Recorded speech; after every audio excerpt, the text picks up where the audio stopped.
pessoal, estamos aqui com mais um Politiquim. Essa semana, uma semana cheia de turbulências, principalmente no governo federal, né, com essas histórias da denúncia contra o presidente Michel Temer, a indicação para o novo procurador-geral da República.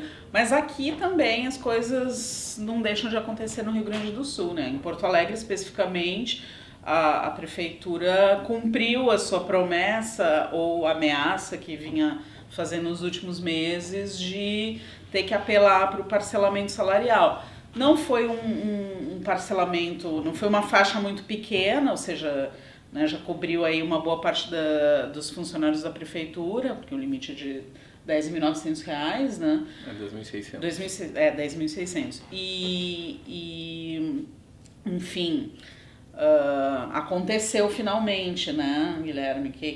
Qual é a tua impressão a respeito da... Tinha essa discussão, cara, vai ser a partir de março, aí mais adiante o secretário Busato já tinha dito, vai ser possivelmente em maio, com absoluta certeza junho, aí em maio se conseguiu pagar em dia, e agora em junho, pegam menos de 10% dos servidores, pega aí 90 e poucos por cento, estão nesse valor dos 10 mil. Mas eu achei interessante uma informação que saiu na nossa matéria de hoje, do Jornal do Comércio, que é a seguinte: o secretário Busato falando que houve uma opção por não fazer uso do Caixa Único, não fazer saques do Caixa Único, porque isso é uma solução transitória. O que quer dizer isso? Que tinha dinheiro, a prefeitura tem dinheiro, mas são de outras rubricas, como se diz, ou seja, dinheiro do DEMAI, dinheiro do Previmpa, enfim, dinheiro de outros setores da prefeitura que não deveriam ser utilizados para isso. Por que isso é interessante? Porque no ano passado já se falava nessa crise, já se falava na possibilidade de não pagar em dia o salário dos servidores até o fim. Prefeito Fortunati? Prefeito Fortunati, isso, na gestão anterior. Ele chegou a sinalizar isso. Sim, no final teve até aquela polêmica de antecipar ou não antecipar o IPTU, pagar o 13º ou não. E, enfim, segundo a atual gestão, se fez uso dos saques do Caixa Único na gestão passada, que faria parte dos 500 milhões deixados agora. Isso eu achei uma coisa interessante que foi dita, que está na nossa matéria de hoje.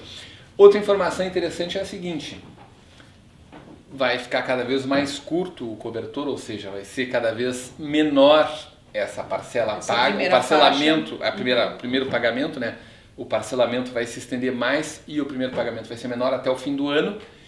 E uma solução considerada estrutural para o ano que vem é a atualização da planta de valores do IPTU, ou seja, um aumento do IPTU que não é revisado desde 1991, 26 anos, e aí isso daria um aumento de arrecadação, né? Já se projeta alguns... Eu tenho informação aqui, que a assessoria de imprensa da prefeitura me passou, que o estudo que vai balizar o projeto de lei, que teria que ser enviado agora em julho para a Câmara de Vereadores, ainda não está pronto. Então eles estão correndo contra o tempo, porque para ter vigência em 2018, essa revisão tem que ser apresentada o quanto antes, né? Isso é importante. Os técnicos da Fazenda já estão trabalhando aí, já desde o início do ano, nessa atualização, mas tem um prazo limite. Interessante, hoje, 29 de junho, exatamente 3 meses antes da data limite, que é 29 de setembro, para ser aprovado e sancionado. Por que isso? Sancionado pelo prefeito, publicado no Diário Oficial. 29 de setembro. Por quê? Porque é o último dia útil de setembro, dia 30 é um sábado. E todo aumento de imposto, mudança de alíquota, como é o caso, tem que ser feito de um ano para outro. Ou seja, para o IPTU novo valer em 2018, como que é a prefeitura, tem que ser aprovado em 2017 e com outro detalhe, 90 dias antes. O que significa isso? Seria até o final de setembro, início de outubro. Então, como o último dia útil de setembro é 29 de setembro, estamos há 3 meses, tem que terminar o projeto, enviar para a Câmara, passar por todas as comissões, passar para o plenário, aprovar, ser sancionado pelo prefeito. É uma corrida contra o tempo. No passado, Porto Alegre já teve um episódio mais drástico do que esse. E nos anos 50, no final dos anos 50, quando, eu não me lembro quem era prefeito, Brizola foi prefeito de Porto Alegre. Brizola foi? Foi ele. Ele contratou um Caravelle, que era um jato francês, 2 turbinas, era uma novidade da época, de uma empresa chamada Cruzeiro do Sul, que foi incorporado pela Varig, essa Cruzeiro do Sul tinha um caravelle específico para aerofotogrametria. Então ele mapeou todo Porto Alegre porque 80%, 90% não estava cadastrado dos imóveis, né? Claro, Porto Alegre tinha 600 mil habitantes, menos até na época.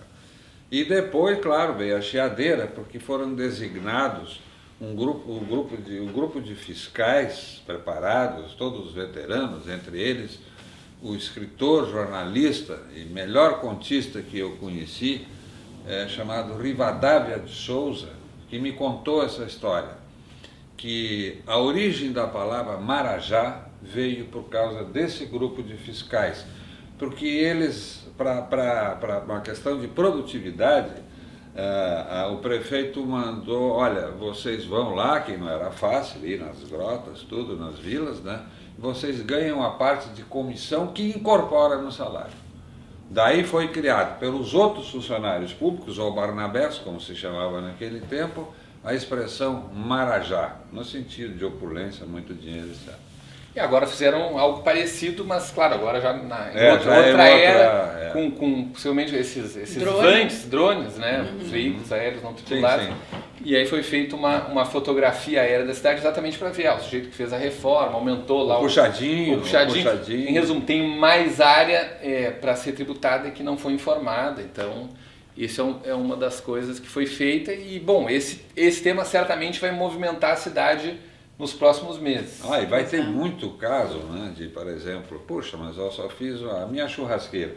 Eu me lembro quando surgiu o primeiro BNH da vida, né, que foi a Vila Farrapos. Não acontece, né, a Vila Farrapos, né, todo mundo recebeu, as casas eram de bom padrão, né, e do Banco Nacional da Habitação.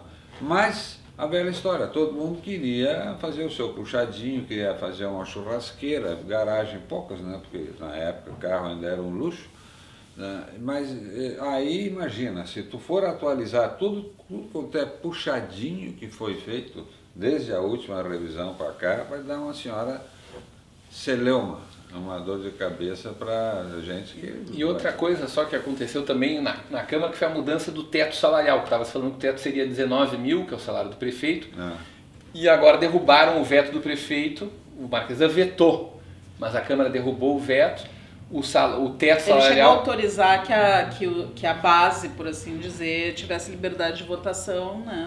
Aí o prefeito acabou cedendo. E uma das coisas que afetaria seria exatamente esses técnicos da Fazenda que estão trabalhando, que a Secretaria da Fazenda tem altos salários, e aí com esse corte afetava exatamente alguns técnicos da Fazenda. Então, essa medida, de uma certa maneira, é um benefício também para os servidores que estão trabalhando nisso. Né? Bom, temos a greve amanhã, né? Essa sexta-feira, exatamente, mas a greve é a expectativa.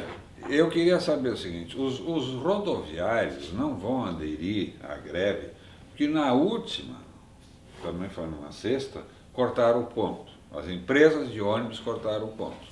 O que aconteceu? O gato escaldado tem medo da água fria. Eles não vão participar amanhã, embora, obviamente, vão usar desculpas ou não pude sair da garagem e tal, não vão trabalhar. A pergunta que eu faço é o seguinte, se o poder público, boa parte desse pessoal que vai estar na rua amanhã, começando pelo horário que eles trabalham, ou não trabalham, né, se cortasse o ponto dessa gente, só sobraria militantes na rua, sindicalistas, né, no movimento, ou pouca gente mais.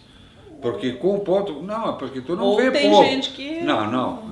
Me desculpa. Que faz... Não, me desculpa. Que não vai tem povo. Não, na última jeito. Não teve povo. Teve militante e teve sindicalista. O povo mesmo está querendo pegar o ônibus para ir para casa e não pôde.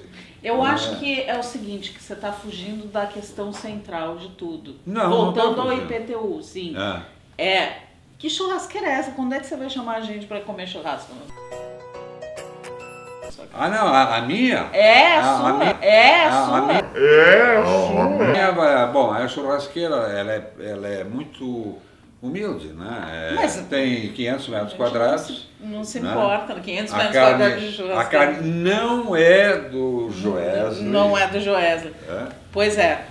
Na semana que vem a gente continua essa história, porque eu vou cobrar esse convite e com isso terminamos o nosso Politiquim. Sobra até quentinha para os nossos cinegrafistas. Quentinha para os cinegrafistas, galera toda. Então tá bom, gente. Obrigada, viu? Um abração.